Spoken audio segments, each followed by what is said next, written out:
एका क्रूर हुकुमशहाच्या पाशवी अत्याचारामुळे पिचून गेलेला देश, सुमारे लाखोंच्या संख्येने झालेली इथल्या नागरिकांची कत्तल आणि हा सगळा इतिहास विसरून आज हा देश शांतताप्रिय देश म्हणून मिरवत आहे. इतकंच नव्हे तर जगातील सर्वात आनंदी देशांच्या यादीमध्ये पहिल्या 20त आपलं स्थान कायम राखून आहे. असं असलं तरीही या काळ्या इतिहासाची साक्ष देणारी काही ठिकाणं अजूनही या देशात आहेत. आज आपण भेट देणार आहोत अशाच एका ठिकाणाला. गेल्या वर्षी लॉकडाऊनमध्ये मी एक पुस्तक वाचलं होतं, थॉमस केनेली यांचं शिंडलर्स लिस्ट. हे पुस्तक खूप गाजलेलं पुस्तक आहे आणि आंतरराष्ट्रीय पातळीवरील लेखन क्षेत्रातला, साहित्य क्षेत्रातला सर्वोच्च पुरस्कार बुकर पुरस्कार हा या कादंबरीला मिळाला होता. या कादंबरीवर काही वर्षांनी एक चित्रपट आला त्याच नावाचा आणि या चित्रपटाला ऑस्करचे सुमारे 7 पुरस्कार मिळाले होते. आता आपण फार डिटेल्समध्ये न जाता याची स्टोरी मी तुम्हाला सांगतो. ऑस्कर शिंडलर नावाचा एक तरुण होता जो जर्मनीतला होता, नाझी काळातला, आणि त्याने सुमारे हजारो ज्यू लोकांचे प्राण वाचवले हिटलरच्या विरुद्ध जाऊन. आणि ही सगळी स्टोरी या कादंबरीमध्ये उलगडून दाखवण्यात आली आहे. इतकंच नव्हे तर नाझी काळातील तिथे ज्यू लोकांना कशा प्रकारे डांबून ठेवलं होतं, त्यांचं जीवन कसं होतं, हा सगळा इतिहास आणि सगळं जीवन त्यांचं या पुस्तकामध्ये त्यांनी लिहून ठेवलेलं आहे. नाझी काळामध्ये ज्यू लोकांना डांबून ठेवण्यासाठी मोठमोठे तुरुंग केले होते, ज्यांना कॉन्सन्ट्रेशन कॅम्प असं म्हणतात. आणि इथे सुमारे लाखोंच्या संख्येने ज्यू लोकांना डांबून ठेवलं जात, त्यांच्यावरती क्रूर अत्याचार केले जात, त्यांना अतिशय गुलामासारखं वागवलं जात, त्यांचे कपडे काढून त्यांना भर रस्त्यावरून धावायला लावत, त्याच्यानंतर त्यांच्याकडून अत्यंत क्रूर प्रकारे कोणती दया न दाखवता खूप खूप काम करून घेतलं जाई. अशातच काही लोकांचा मृत्यू होत असे. त्यानंतर या ज्यू लोकांना संपवण्यासाठी म्हणून एक मोठमोठे गॅस चेंबर हिटलरने उभारले होते आणि या गॅस चेंबरची कॅपॅसिटी खूप काही हजारो माणसांची इतकी होती. त्यामुळे हजारोंचे हजारो माणसे त्यामध्ये एकत्र कोंबली जात, त्यांना याची कोणतीही पूर्वकल्पना न देता. आणि त्यानंतर इथे विषारी वायू सोडला जाई आणि काही तासांतच सगळ्या ज्यू लोकांचा खात्मा होत असे. हा क्रूर इतिहास अगदी या पूर्ण कादंबरीत वाचताना आपल्या डोळ्यासमोरून जातो. सुदैवाने मला जर्मनीला याची संधी मिळाली आणि ही जी काही ठिकाणं आहेत ती मला पाहता आली. आजच्या व्हिडिओमध्ये आपण अशाच एका ठिकाणाला भेट देणार आहोत, म्युनिक जवळचं डखाव इथलं कॉन्सन्ट्रेशन कॅम्प. चला तर मग व्हिडिओला सुरुवात करूया.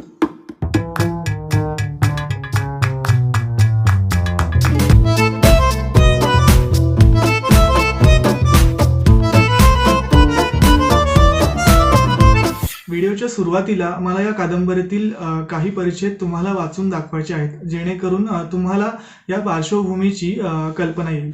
इकडे शिंडलरच्या बातमीप्रमाणे बेल्झेकच्या या गॅस चेंबरचं बांधकाम त्या मार्चमध्येच एका हॅम्बुर्गच्या कंपनीने पूर्ण केलं होतं. आणि आता वागनरची बातमी सांगत होती की रोज 3000 माणसं मारायची व्यवस्था त्यात केलेली होती. प्लाझो या ठिकाणावरून अनेक स्त्रियांना बाहेर नेण्यात आलं ब्रिना लीड्सला आणि त्यांना असं सांगण्यात आलं की आता तुम्हाला आम्ही स्वातंत्र्य देतोय, तुम्हाला मोकळं सोडण्यात येतोय. परंतु त्यांना खरी काय परिस्थिती आहे ते माहितीच नव्हतं. त्या स्त्रिया खुश होत्या, पण इथे मात्र त्यांचा अंदाज साफ चुकला होता. बायकांची तुकडी प्लाझोला गाडीत चढली खरी, पण दुसऱ्याच दिवशी त्यांचा प्रवास थांबला. गाडीची दारं उघडली तेव्हा त्यांच्यासमोर ब्रिना लीड्स आणि इतर ओळखीचे कैदी किंवा ऑस्कर नव्हते. होते ते चाबूक आणि रबरी दंडुके घेऊन इकडे तिकडे धावणारे, फटके मारणारे जर्मन शिपाई. एकमेकींना त्या भयचकित सुरात विचारत होत्या की आपण कुठे आलोय, आणि त्यांच्या पायाखालचा सर्वत्र पसरलेला चिखल उत्तर देत होता की तुम्ही ऑश्विट्सच्या बर्कनोच्या यातना छावणीत पोहोचले आहात. ऑश्विट्सच्या चिखलाबद्दल सगळ्यांनीच ऐकलं होतं. त्यांचे पाय घोट्यापर्यंत त्या घाणेरड्या चिखला रुतत होते. सगळीकडे घाईगडबड होती. मध्येच कोणीतरी येऊन हा शिंडलरचा गट असं सांगून जायचं. रुडॉल्फ हॉस या डोकेबाज नाझी अधिकाऱ्याने बांधलेल्या या तळावर रोज किती माणसांचे प्राण विषारी वायूच्या सहाय्याने घेतले जात होते याचा ह्या चिखलात उभ्या असलेल्या बायकांना पत्ता नव्हता. पण स्वतः रुडॉल्फ हॉसला जर हा प्रश्न विचारला असता तर त्यानं अभिमानानं इथे रोज 9000 ज्यूंना ठार करून जाळलं जातं असं सांगितलं असतं. या बायकांच्या नजरेसमोर आता तरी विद्युत दाहिनींच्या चिमण्यांमधून बाहेर येणारा धूर आणि राख पसरत होती. लक्षावधी कैदी या तळावर रोज येत होते, दुसरीकडे पाठवले जात होते. तुकड्या तुकड्यांनी माणसं मारली जात होती. सगळा सावळा गोंधळ होता. फक्त उद्दिष्ट मात्र ज्यूंना नष्ट करायचं एवढंच एकच असल्यामुळे कुणाचाच फारसं काही बिघडत नव्हतं. पहिले 8 दिवस बायकांच्या तुकडीला या कॅम्पमध्ये प्रचंड धोका होता. कोणताही माथेफिरू अधिकारी त्यांना मारायला घेऊन जाऊ शकत होता. इथे त्यांचा तारणहार कोणीच नव्हता. प्रेत जाणाऱ्या भट्ट्या अहोरात्र धगधगत होत्या. इथं काय चाललं आहे याची अस्पष्ट अशी कल्पना त्यांना येत होती. इथला न संपणारा प्रत्येक क्षण त्या धडधडत्या हृदयांनी जगत होत्या. त्यांना वाटणारी प्रत्येक भीती नंतर खरी ठरली. विषारी वायूच्या तुकडीत ज्यांना जागा मिळाली नाही त्यांना गोळ्या घातल्या गेल्या. प्रेत जाळ्याच्या भट्ट्यांवर जे कामाला गेले होते त्यांनाही शेवटी ठार मारलं गेलं. आणि शेवटाकडे जाताना ऑस्कर शिंडलर हा जर्मन नाझी सैन्यापैकी एक असतो. मात्र त्याला माणुसकी असते आणि त्याला या माणसांविषयी कळवळ असते. त्यामुळे तो सुमारे 1200 ज्यू लोकांना सुखरूप या कॅम्पमधून बाहेर त्यांची सुटका करतो. त्यानंतर मग पुढे आणखी काही काळ उलटतो आणि रशियन सैन्य पोलंड आणि जर्मनीवर आक्रमण करते आणि त्यानंतर या सगळ्या ज्यूंची सुटका होते आणि त्यांचा चांगला काळ सुरू होतो. मात्र त्यानंतर ऑस्करचं कार्य सगळीकडे पोहोचतं आणि जगभरामध्ये इथून ऑस्करने वाचवलेले जे ज्यू लोक होते ते जगभरामध्ये इतर ठिकाणी स्थायिक झाले होते. मात्र आजही ते आवर्जून सांगतात की तुझ्यामुळे आमच्या जीवच्या पुढच्या पिढ्या वाचल्या. आता इथे कादंबरीच्या शेवटी एक पॅराग्राफ आहे, तो वाचून दाखवतोय कारण तो महत्वाचा आहे ऑस्करच्या कार्याविषयी. याच सुमारास ऑस्करचा त्याच्या कार्यासाठी काही अधिकृत सन्मान करता येईल का याचा विचार व्हायला लागला होता आणि यात पुढाकार होता तो इश्ताक स्टर्न, जॅकोब स्टर्नबर्ग आणि मोशे बिजिस्कीचा. आईशमन या नाझी अधिकाऱ्याला फाशी फरमावणारा न्यायाधीश लँडो हा ऑस्करच्या सत्कार समितीचा अध्यक्ष होता. या समितीने शिंडलर ज्यूंचे लेखी अहवाल मागितले आणि मग तेल अविवच्या नगर परिषदेने ऑस्करचा पहिला सत्कार केला. त्याच्या 53व्या वाढदिवशी तेल अविव मधल्या एका बगीचात त्याच्याच हस्ते एका कोनशिलेचं अनावरण करण्यात आलं. त्यानं 1200 ज्यूंचे प्राण वाचवले असं त्यावर कोरण्यात आलं. आकडा थोडा कमी असला तरी त्या कृतीमागे खूप प्रेम होतं हे निश्चित.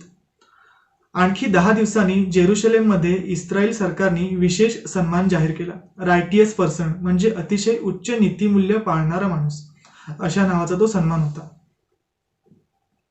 इस्रायलमध्ये एक गोष्ट पुरातन काळापासून मानली जाते. सामान्य माणसाच्या जगात देव अशी काही रायटियस माणसं निर्माण करतो की ज्यायोगे सामान्यांचं जगणं सुखकर व्हावं. यावरून या पुरस्काराची निर्मिती झाली आहे. जेरुसलेममध्ये अशा असामान्य व्यक्तींना अर्पण केलेला एक रस्ताच आहे, ॲव्हेन्यू ऑफ रायटियस. या रस्त्याच्या एका टोकाला ज्यूंचं सर्वात मोठं सांस्कृतिक संग्रहालय आहे. या रस्त्याच्या एका कडेला एक कॅरोब नावाचं रोपटं लावण्यासाठी ऑस्करला बोलावलं गेलं. आज ते रोपटं बहरले. त्याच्या तळाशी एक छोटा संगमरवरी दगड आहे, त्यावर ऑस्करचं नाव कोरलेलं आहे. असंच एक रोपटं ज्युलियस मार्स्ट्रिसच्या नावाचं आहे, एक रेमंड टिशचं आहे. या सगळ्या लोकांनी आपले जीव धोक्यात घालून जे पटत नव्हतं त्याला विरोध केला. इस्रायलने केलेल्या ह्या सत्काराच्या बातम्या जर्मन वर्तमानपत्रातून झळकल्या. त्यांचा सूर ऑस्करच्या कौतुकांचा होता.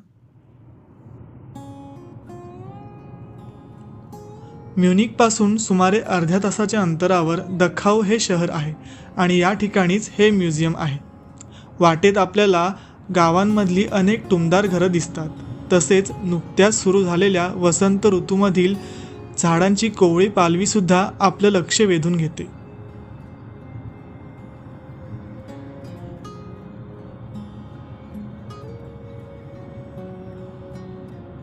आज मी भेट देणार आहे दखाऊ इथल्या कॉन्सन्ट्रेशन कॅम्पला आणि जाणून घेऊया इथला इतिहास. इथल्या सुसज्ज रस्त्यांमुळे अर्ध्या तासाचा प्रवास कधी संपतो हे कळतच नाही.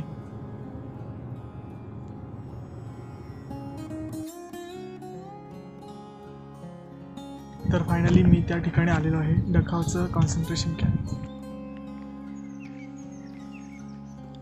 म्युझियममध्ये एंटर केल्यानंतर डाव्या बाजूला आपल्याला हा बोर्ड दिसतो. त्यावर लिहिलं आहे की म्युझियमची वेळ 9 ते 5 आहे आणि कोणतीही एंट्री फी घेण्यात येत नाही. तर इथे पुढे काहीतरी दिसतंय, आपण जाऊन बघूया काय आहे ते. म्युझियममध्ये एंटर केल्याच हे एक व्हिजिटर सेंटर आहे. इथे ऑडिओ गाईड अवेलेबल आहेत जे 3 युरोला मिळतात.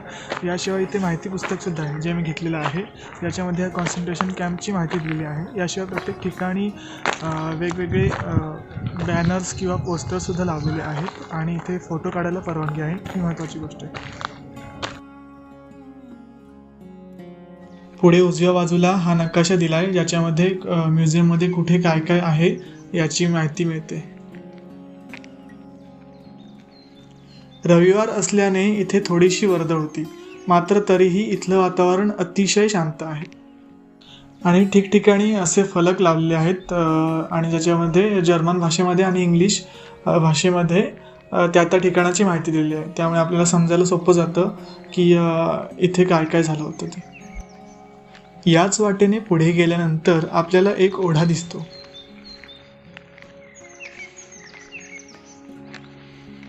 आता आपल्याला समोर जो गेट दिसतोय तो क्रॉस केल्यानंतर जी जागा समोर आहे ती सगळी जागा त्या काळी कैद्यांसाठी वापरली जायची.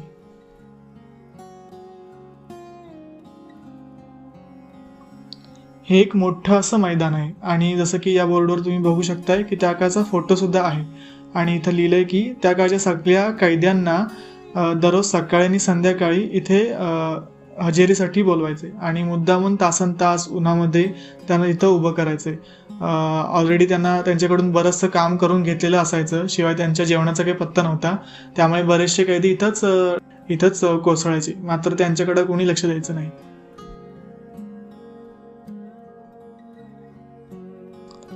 ही जी समोर बिल्डिंग दिसतीये ती कैद्यांनी स्वतः बांधली होती आणि तिथे कैद्यांना लागणाऱ्या बेसिक सुविधा जसं की लॉन्ड्री, किचन, कपडे वगैरे हे सगळं पुरवलं जायचं.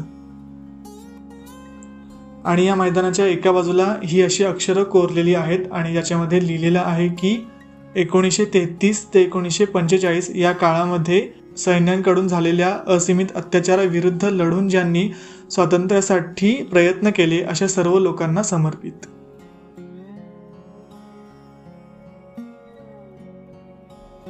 आणि इथं पुढं सुद्धा एक असंच शिल्प तयार केलेलं आहे आणि ज्याच्या खाली ती वर्ष लिहिलेली आहेत 1933 ते 1945. तसं आपल्याकडे भारतात ब्रिटिशांचा काळ 1947 पर्यंतचा 150 वर्ष हा गुलामीचा पारतंत्र्याचा काळ आणि आपल्या इतिहासातला सगळ्यात वाईट काळ म्हणून गणला जातो. तसंच जर्मनीच्या इतिहासातला सुद्धा हा अत्यंत वाईट काळ म्हणून समजला जातो. जर्मनी आणि आजूबाजूच्या देशांमध्ये असे अनेक कॉन्सन्ट्रेशन कॅम्प होते. त्यामध्ये पोलंड, ऑस्ट्रिया आणि जर्मनीमध्ये यापैकी बरेचसे कॉन्सन्ट्रेशन कॅम्प आहेत आणि यातल्या अनेक कॉन्सन्ट्रेशन कॅम्पचे रूपांतर आता म्युझियममध्ये करण्यात आलेले आहे. अगदी दुसऱ्या महायुद्धानंतर यातले बरेचसे कॉन्सन्ट्रेशन कॅम्प उद्ध्वस्त करण्यात आले तरीसुद्धा काही प्रमाणात त्याचं रिनोव्हेशन करून किंवा काही आहे तशाच परिस्थितीमध्ये ठेवून तशाच्या तशा दाखवण्याचा प्रयत्न केलेला आहे. या वास्तूमध्ये कैद्यांच्या खोल्या आहेत, तर आपण तिकडे जाऊन बघूया. आता इथे त्या काळचे जे डांबून ठेवलेले कैदी आहेत त्यांचे फोटोसुद्धा दिसत आहेत आपल्याला आणि किती कैदी वगैरे ठेवले होते यांचे आकडे इथे नमूद केलेले आहेत. आणि आपण बघू शकतो की खूप दाटीवाटीनं गर्दीनं असे त्यांनी कैदी डांबून ठेवले होते. पुढे गेल्यानंतर हा त्यांचा कॉमन टॉयलेट होता तो आहे आणि त्याच्या पुढे कॉमन बाथरूम आहे.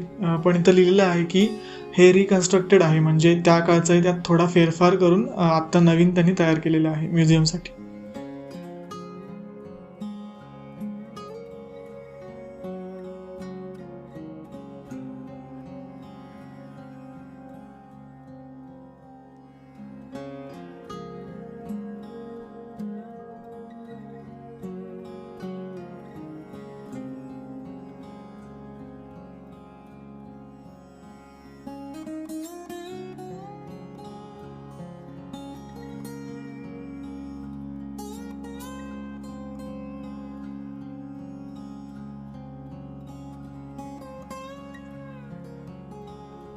हे जे लाकडी फर्निचर आहे ते अत्यंत स्वच्छ ठेवावं लागत असे, म्हणजे इतकं की अगदी कॉफीचा एक थेंब जरी सांडला तरी पोलवर 1-1 तास लटकवून ठेवण्याची शिक्षा या कैद्यांना होत असे.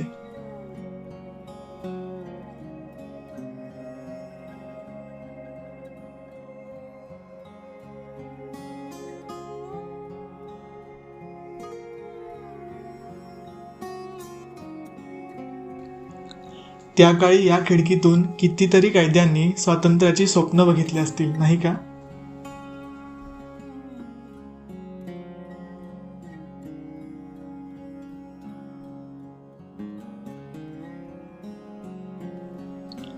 ही सगळी जागा कैद्यांची झोपण्याची जागा होती.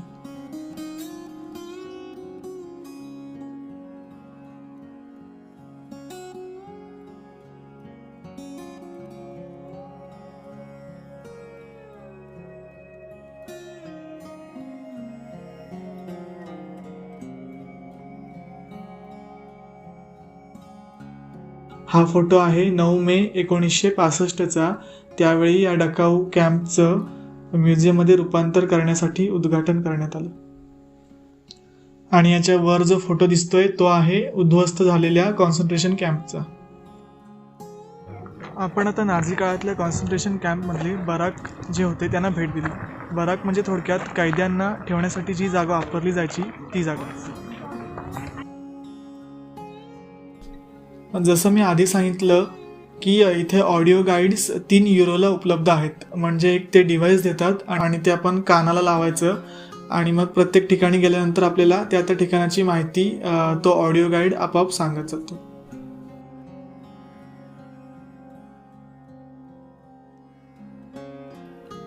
हे संपूर्ण म्युझियम निवांतपणे पाहायला आपल्याला 2 ते 3 तास लागतात.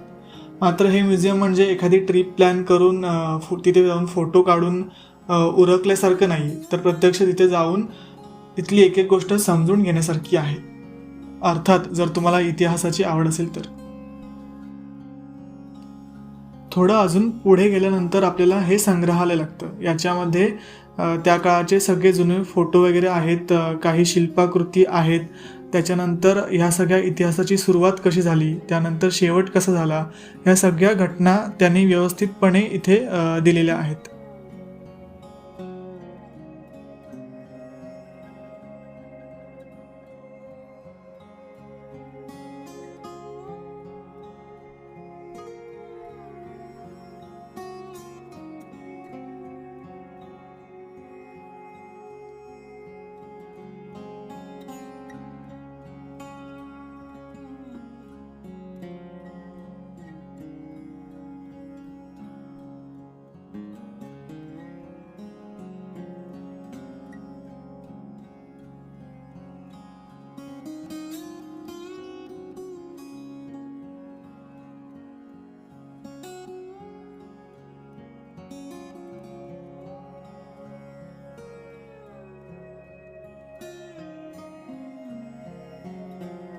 याशिवाय इथे एक व्हिडिओ क्लिपसुद्धा नेहमी चालू असते इंग्लिश आणि जर्मन भाषेमध्ये. आणि त्याच्यामध्ये सुद्धा सगळा इतिहास दिलेला आहे.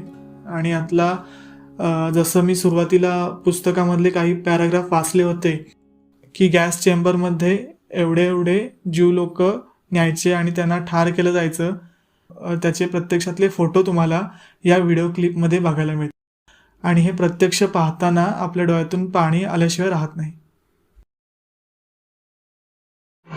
जसं मी मागे मेन्शन केलं त्याप्रमाणे जर्मनीमध्ये अनेक कॉन्सन्ट्रेशन कॅम्प आहेत आणि या कॉन्सन्ट्रेशन कॅम्पची माहिती आणि लोकेशन इथे देण्यात आलेली आहे. या मॅपवर जिथे जिथे कॉन्सन्ट्रेशन कॅम्प्स होते ते स्पॉट करून दाखवलेले आहेत. या ठिकाणावरून परत जाताना मनात अनेक प्रश्न येत होते. इतकं करून सुद्धा हिटलरने काय मिळवलं असेल? त्याच्या सत्तेच्या मोहापायी त्याने इतकी क्रूर कृत्ये केली तरीसुद्धा त्याला ही सत्ता काही भोगता आली नाही. इतकंच नव्हे तर त्याच्या स्वतःच्या जीवनाचा अंत त्याने आत्महत्या करून घेतला. याहून वाईट काय असेल? जग जिंकायला गेलेल्या अलेक्झांडर किंवा सिकंदरचं सुद्धा असंच झालं नाही. त्यालाही जग जिंकता आलं नाही. मात्र सम्राट अशोकाच्या बाबतीत असं झालं नाही. कलिंगचे भव्य मोठे युद्ध त्यांनी जिंकले, मात्र त्यात झालेला रक्तपात पाहून त्यांचे मन हेलावले आणि त्यांनी बौद्ध धर्माचा स्वीकार केला आणि जगाला शांततेचा संदेश दिला. ऑस्कर शिंडलर, जरी त्यांनी फक्त 1200 ज्यू लोकांचे प्राण वाचवले असले तरी आज जगाच्या प्रत्येक कोपऱ्यातून त्यांना लोक चांगल्या कारणासाठी आठवत असतात. शेवटी काय आहे ना, आपण किती पैसा कमवला, किती गाडी बंगले घेतले त्यावर आपण ओळखले जात नाही, तर आपण लोकांच्या किती उपयोगी पडलो यावरून ओळखले जातो. या ठिकाणावरून आपण हा एक चांगला संदेश घेऊया आणि मला वाटतं आपण आता व्हिडिओचा शेवट करूया. तर मी आता निघून मेन गेटवर आलेलो आहे. इथे एक बस लागलेली आहे. ही बस दखाव शहराला जाते. मी टॅक्सी बुक केलेली आहे, त्यामुळे मी बाहेर टॅक्सीकडे जात आहे. अशा प्रकारे मी जर्मनीतल्या म्युनिक जवळच्या डखाव शहरातील कॉन्सन्ट्रेशन कॅम्पला भेट दिली आणि हा अनुभव खूप छान होता. बऱ्याच गोष्टी एक्सप्लोअर करता आल्या. आय होप जर तुम्ही कधी म्युनिकला किंवा जर्मनीला आलात तर यापैकी एखाद्या कॉन्सन्ट्रेशन कॅम्पला किंवा डखावच्या कॉन्सन्ट्रेशन कॅम्पला नक्की भेट द्या.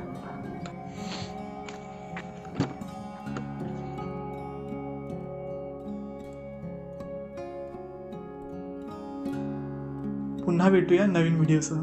धन्यवाद.